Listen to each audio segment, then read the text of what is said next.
ইরানে যুক্তরাষ্ট্র ইসরায়েলের হামলার প্রতিবাদ জানিয়ে রাস্তায় তেহরানের বাসিন্দারা। তবে বিশ্বের বিভিন্ন দেশে বসবাসরত ইরানীয়দের মধ্যে সম্পূর্ণ বিপরীত চিত্র দেখা যাচ্ছে। ওয়াশিংটন তেল আবিবের হামলাকে স্বাগত জানিয়ে সরকার পতনের দাবি অনেকের।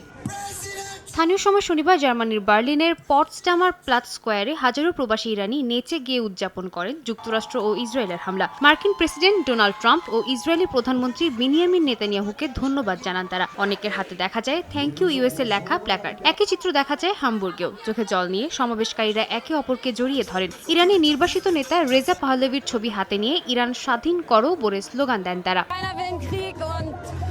কেউই যুদ্ধ চায় না, তবে ইরানের জনগণের জন্য স্বাধীনতা অর্জনের অন্য কোনো উপায় নেই। এটি শুধুমাত্র বহিরাগত হস্তক্ষেপের মাধ্যমে অর্জন করা যেতে পারে।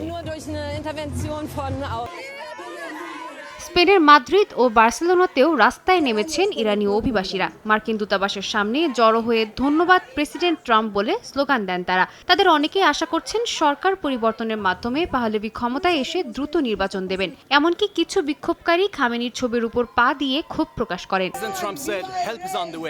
প্রেসিডেন্ট ট্রাম্প সাহায্যের প্রতিশ্রুতি দিয়েছেন, অবশেষে সামরিক সাহায্য এসেছে। আমরা অবশেষে স্বাধীনতার কাছাকাছি পৌঁছেছি, তাই আমরা আনন্দ উদযাপন করতে জড়ো হয়েছি। আন্দোলনকারীদের অনেকের দাবি ইরানের ৮০% মানুষ এই হামলায় আনন্দিত, কারণ তারা খামেনি সরকারের শাসনের অবসান দেখতে চান।